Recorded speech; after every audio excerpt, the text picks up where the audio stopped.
Un saludo muy cariñoso para todos. Soy Carlos Manero Cano, iniciando un compendio de varios capítulos en donde quiero compartir con ustedes los primeros 7 días de las apariciones, toda la verdad desde el 24 de junio al 3 de julio del año 1981, algo que fue redactado especialmente por Darko Pavicic, excepcional escritor, quien narra los acontecimientos que se han vivido poco a poco, que nos llenarán de luz y de esperanza para poder comprender perfectamente bien esto de Mechugorje. Queremos invitarlos a todos a que se suscriban al canal, activen la campanita de notificaciones y nos regalen un like y compartan el video con todo el mundo. Agradezco a todos y comenzamos. Marinko no cree a Vika ni a María Pavlovic. Marinko Ivankovic es sin duda una de las personas esenciales en aquellos primeros días de las apariciones en Mechugorje. Estuvo con los chicos sin descanso, acompañándolos cada día en la subida del Monte Podgordo y también en cada bajada. Les ayudó a trepar por las afiladas y resbalosas rocas, los protegió y fue capaz de conversar sobre todo lo acontecido con cada uno de ellos. Marinko tuvo una cercanía muy parecida a la que tuvieron un pequeño grupo de adultos que, viviendo la dicha de estar muy cerca de los videntes, incluso tanto como los padres de los chiquillos. Los niños a todo esto no descansaban. Cada día desde aquel inolvidable 24 de junio de 1981 se reunían con nuestra madre en Viakovichi, esa pequeña quinta aldea que pertenece a la parroquia de Mechugorje en tierras herzegovinas. Dado, preguntó al hijo menor de Draga y Marinko, ¿dónde está tu padre? Yo conocía a Dado desde hace tiempo. Sabía que trabajaba como destilador de un tipo de brandy exprimido de uva madura, una afición que le llevaba su tiempo en el patio posterior de su casa. Estaba en este momento utilizando una motosierra que producía gran estruendo al serrar madera vieja, cuyos troncos luego colocaba bajo la rejilla del fuego, en donde calentaba con lenta y delicada destreza el nuevo brandy. Está dentro de casa, ahora le llamo, me dijo al subir hacia la terraza que conducía a la entrada de la casa. Ahí me topé con Draga. Su madre impedía, sentada en su silla de ruedas. Pásate luego por vuestra barbacoa, exclamó. Recuerdo que nuestra costumbre es invitar a una barbacoa cuando se ha destilado el brandy, y hoy estás de suerte, añadió Dado mientras me veía fundirse en un cálido abrazo con su madre. Marinko Ivankovic me dio un fuerte apretón de manos. Hombre de complexión firme y piel tostada, porta una mirada franca y clara, capaz de iluminar su rostro endurecido por sus largos 70 años. Recuerdo todo como si fuera ayer, dijo, invitándome con un gesto de mano a sentarme en una de las sillas del comedor. El ruido de la motosierra comenzó a tronar de nuevo desde el fondo del patio.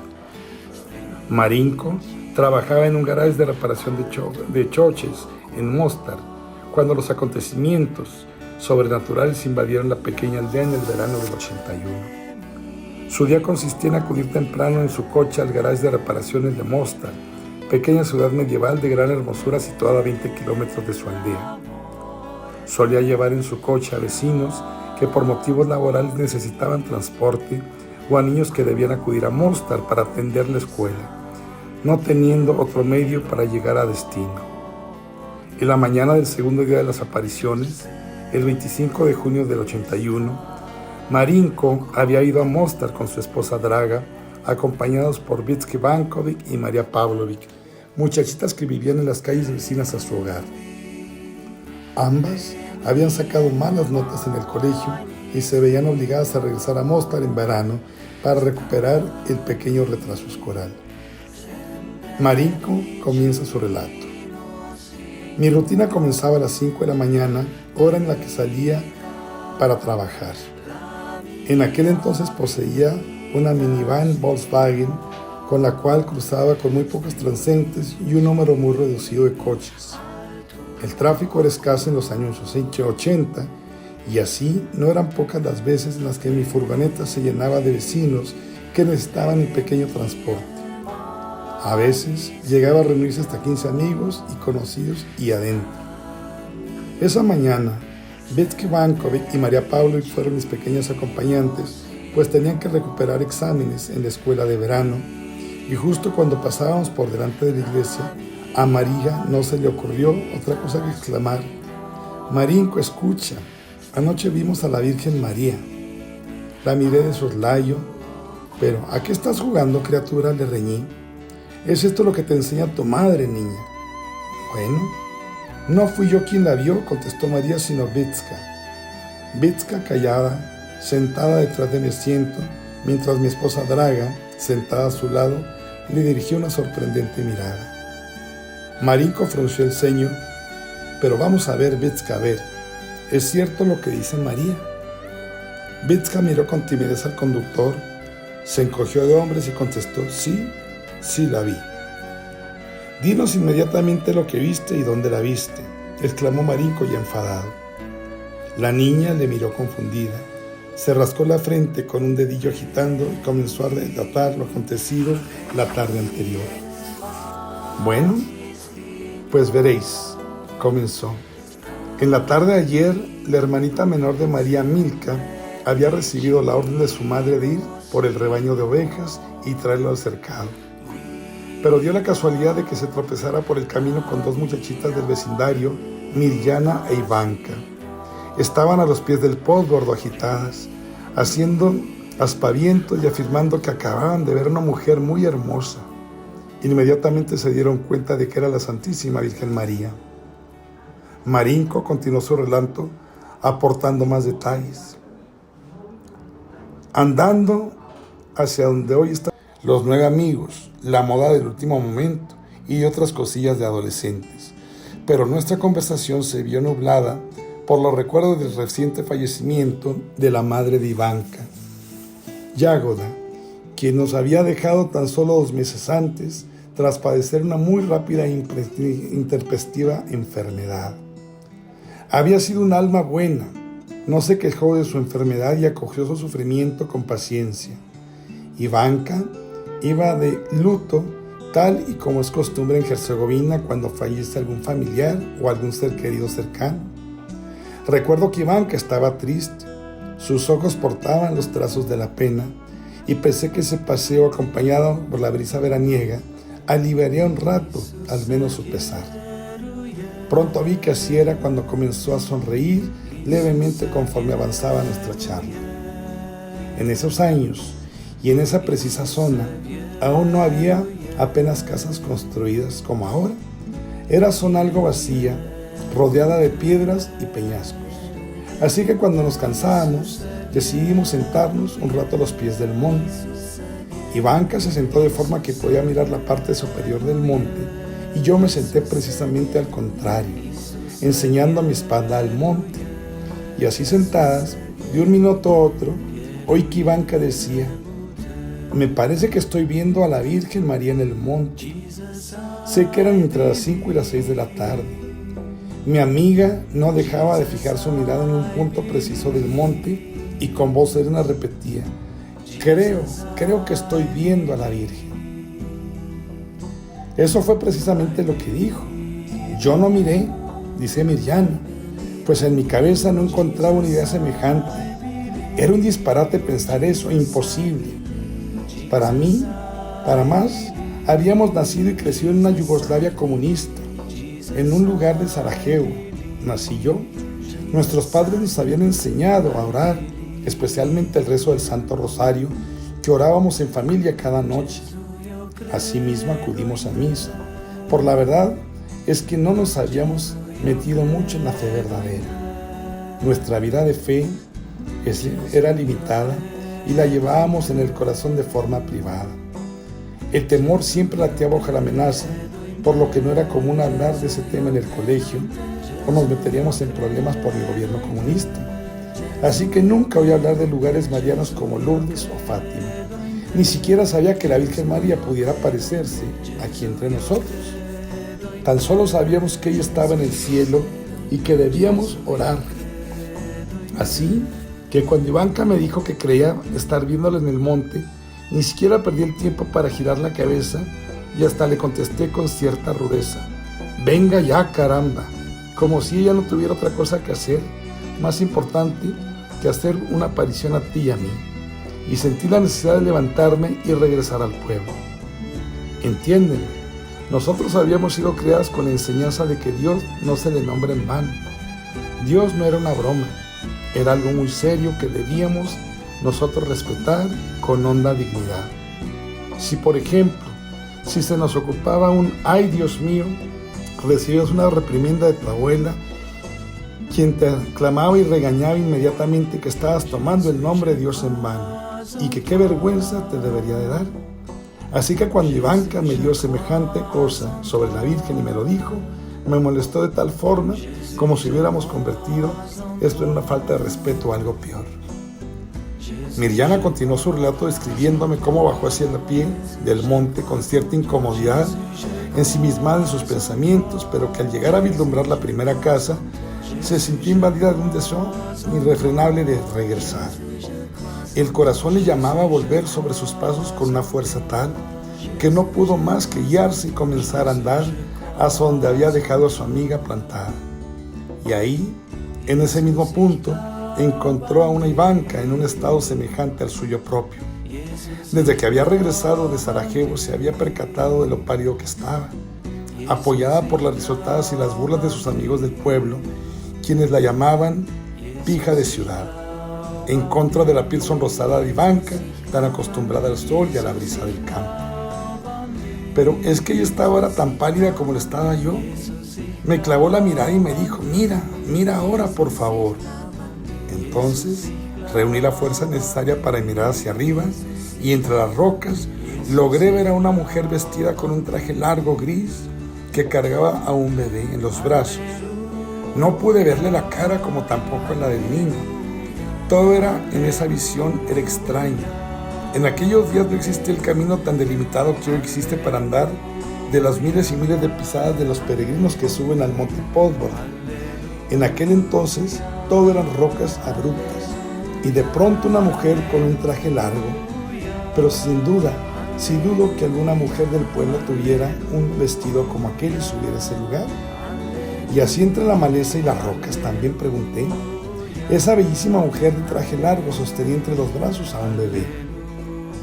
No puedo describir las infinitas sensaciones de todo lo inimaginable que explotaron en mi corazón. Miedo, confusión, admiración, dudas. ¿Estaba yo viva? ¿Y si me había muerto? Aquello fue tan sobrecogedor que mi entendimiento comenzaba a gritarme: ¡corre, corre, corre! Y eso fue precisamente lo que hice, echar a correr. ¿Qué otra cosa podía hacer si todo en mí era confuso? Cuando llegué a mi casa, me encontré con mi abuela, a quien de inmediato revelé lo que acababa de suceder. Abuela, he visto a la Virgen. Ella me contestó: hazme el favor de coger el rosario, te metes en tu cuarto y rezas al Señor, dejando a su madre en el cielo, que es donde debe de estar. Me quedé en silencio. No tenía fuerzas para explicar todos los detalles que había visto. Tan solo deseaba estar sola y rezar, pues sabía que solo así encontraría la paz que tanto anhelaba alcanzar. Todo era un torbellino de sensaciones alarmantes que vibraban en mi interior. Necesitaba ser calmado tan solo con la oración. Así que pasé toda esa primera noche orando al Señor, rogándole que me ayudara a entender lo que me estaba sucediendo.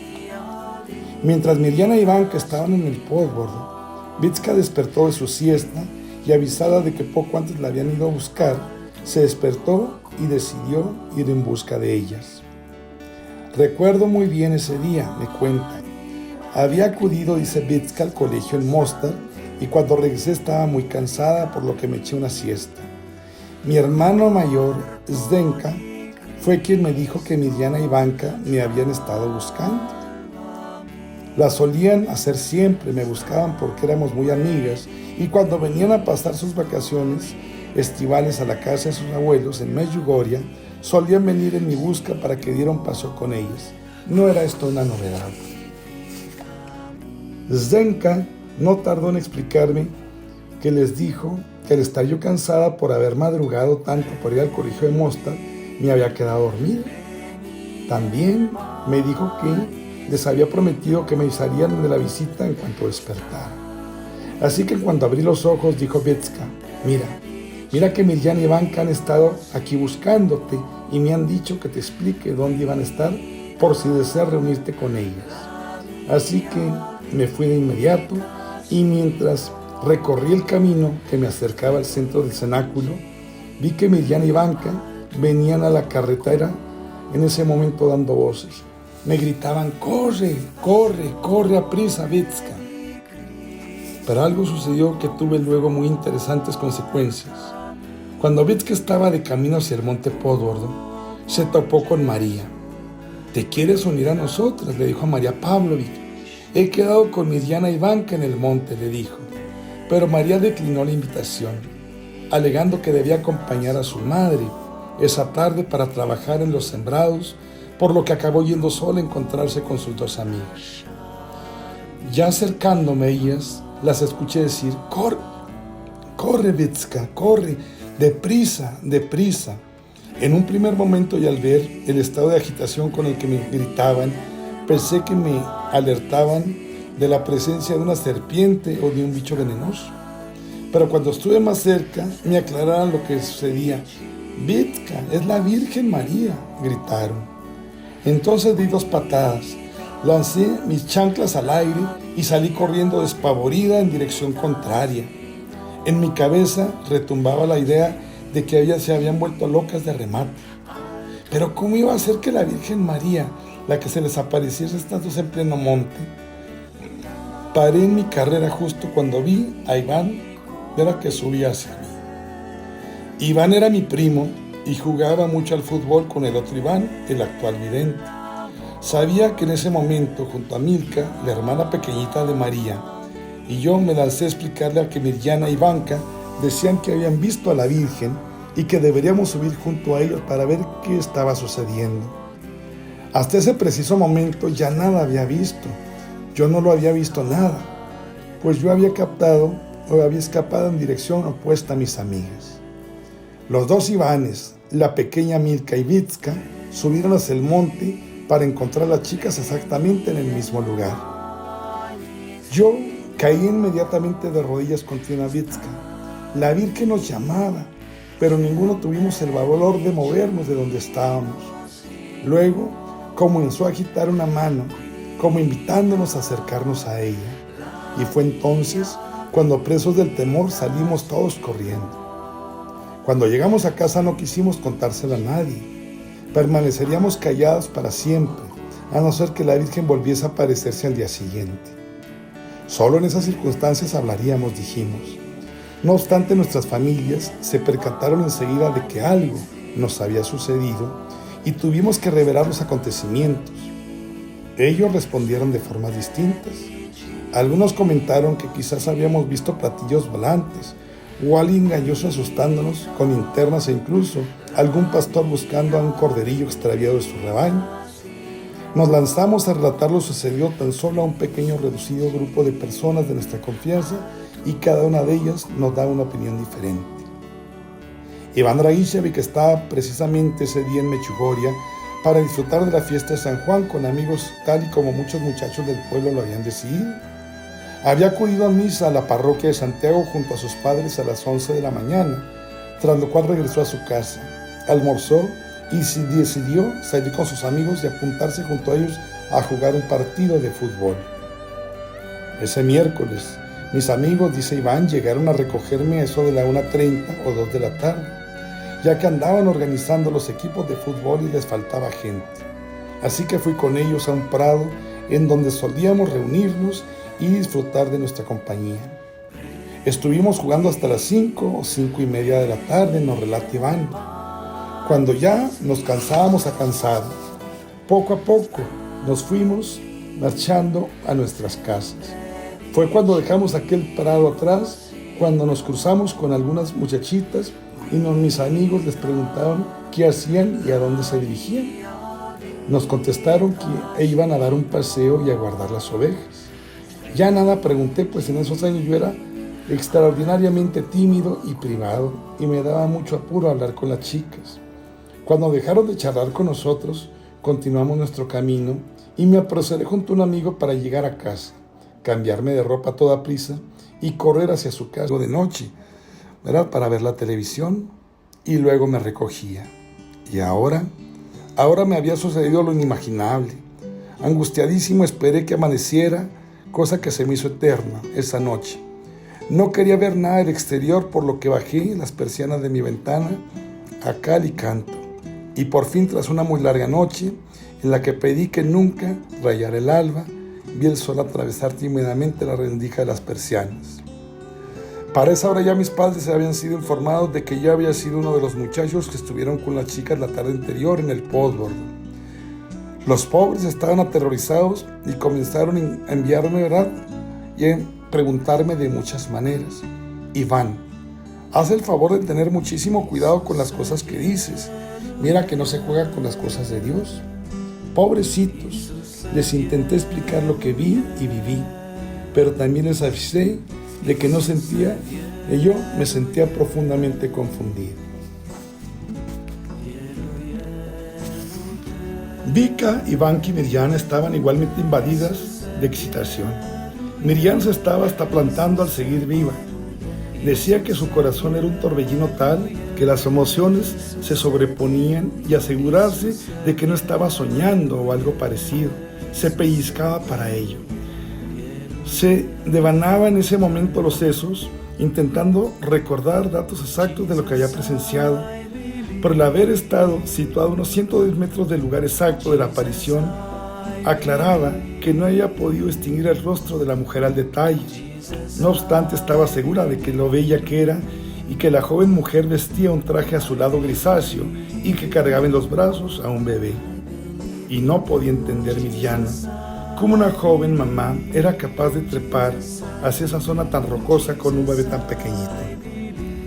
Entró como un tsunami en casa de su tío, afirmando que había visto a la Virgen María en el monte.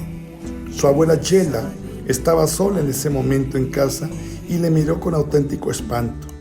Mira, Mirjana, mira, jovencita, deja a la Virgen donde está en su sitio, que es el cielo, y tú coge tu rosario y tú te subes a tu habitación y te pones a rezar al Señor. Mirjana estaba demasiado agitada para descubrir en ella, así que decidió subir a su habitación y obedecer. Corrió hacia su cama y oró. No obstante, cada vez que cerraba los ojos, veía en su mente y corazón a aquella bella señora, y lo que sentía dentro de sí le convencía de que en verdad había visto a la Virgen María. Y entonces se preguntaba cómo aquello era posible, pues ¿acaso la Virgen María no debía vivir en el cielo? Se estrujaba el cerebro para recopilar los recuerdos, cualquier pequeño detalle que pudiera ayudarla a entender una escena real de lo que había sido ella testigo. Estaba segura de que nunca había oído decir que la Virgen se podía aparecer aquí en la tierra. Jamás supo información sobre el tema de apariciones místicas, así que concluyó que era la primera vez que le sucedía. No podemos olvidar que en la Yugoslavia comunista los libros y la literatura de temas religiosos estaban prácticamente ligados al contrabando, y por ello su conocimiento sobre la posibilidad de que se pudiera producir milagros era nula. Tan solo había podido escuchar muy sutilmente aquí y allá, en leves pinceladas, informaciones sobre estos temas, y siempre en el contenido de una homilía durante la misa y de la boca de un sacerdote. El clero también sabía que era espiado en ese momento por el gobierno comunista. A conciencia eran espiados entre los bancos de la iglesia por militantes comunistas camuflados, que observadores escrutaban cada palabra dicha durante la celebración eucarística con intención de pillar un ataque subliminal capaz de enfurecer al régimen comunista. Todo el mundo andaba por ello con pies de plomo. No era extraño ver cómo detenían y apresaban a personas de un segundo a otro, unas pobres gentes a las que quizás no volverían a ver en años. Recuerdo que Vitska, dice Mirjana, nos buscaba a Ivanka y a mí, y que en cuanto se percató de lo que estábamos mirando, sacudió en ese momento sus chanclas por el aire para poder correr más velozmente, y así, descalzo y todo, echó unos sollozos y llegó corriendo, llorando en el pueblo. Iván tuvo un acercamiento a la situación de forma diferente. Estaba cerca porque iba hacia su casa y se pegó tal susto con la visión que escapó al correr. Así que dije, yo Esto no lo entiendo tampoco, así que yo me voy a recorrer y voy a correr también. Cuando se enteraron de lo sucedido, Jacob y María exclamaron: ¡qué suerte! ¡Qué afortunados sois de haber visto a la Virgen! ¿Cómo nos gustaría también a nosotros poder verla? Ellos no dudaron un segundo de nuestras revelaciones y aceptaron lo que nosotros les contábamos con todo el corazón. Y creo que por eso al día siguiente nos acompañaron en la subida al Monte Pósvoro, tal y como lo hizo casi todo el mundo, pues la noticia sobre lo ocurrido el día anterior había volado como pólvora por todo Viakovichi. Gracias a Dios, y entre los habitantes de nuestro pequeño pueblo se lo contaban todo y lo afirmaban y lo creían. Y fue un segundo día cuando Jacob y María vieron también a la Virgen. Los chicos regresaron al pueblo corriendo y con gran agitación, mientras las familias, muchos sentados a la puerta de sus casas en ese día cálido de verano y otros trabajando en los sembrados, observaban asombrados y preocupados los hechos. Un vecino de los muchachos, Iván Ivankovic, quien, tal como todos, había acudido a misa con sus padres ese día, almorzó, descansó un poco y se fue a jugar fútbol. Todos escogieron un equipo para jugar, nos dice, y como yo estaba recién casado, también tras el partido regresé con un grupo de amigos a mi casa para beber algo. Hacía mucho calor y teníamos sed. Los chicos vinieron a mi casa para felicitarme y tras unos 10 minutos veo que los videntes venían corriendo desde el monte gritando: «Hemos visto a la Virgen María, hemos visto a la Virgen María». No entendí a qué venía tanto alboroto, pero ¿qué? Esta era una locura. ¿Cómo que habían visto a la Virgen? Y como no entendía nada de lo que estaban diciendo, yo mismo les intenté calmar invitándoles a entrar y tomar un poco de zumo fresco. Mi mujer Hanya les preparó el zumo y los invitó a tomar un poco de bizcocho. Se sentaron como unos 5 o 6 minutos, tal y como suelen hacer los chiquillos inquietos, y se fueron tal y como habían llegado. Y es así como aquel día finalizó. Nos dice Iván Ivankovic, quien junto con su primo y vecino Marinko Ivankovic estuvo muy cerca de los videntes en ese primer día. Pues bien, queridos amigos, esta es la primera entrega de estos primeros 7 días de apariciones de la Virgen María, tal como fue redactado a la Comisión Ruini del Vaticano. Espero que agrade esto y lo puedan escuchar. Si ha gustado este audio y este video que están escuchando en este momento y quieren compartirlo con los demás, pedimos también que se suscriban al canal, activen la campanita de notificaciones, nos regalen un like y compartan el video con todos. Seguiremos adelante en esta labor de evangelizar. Síganos en nuestras redes sociales, en este canal de YouTube al que invitamos a se suscriban, Medjugorje con Carlos Manero Cano. Gracias.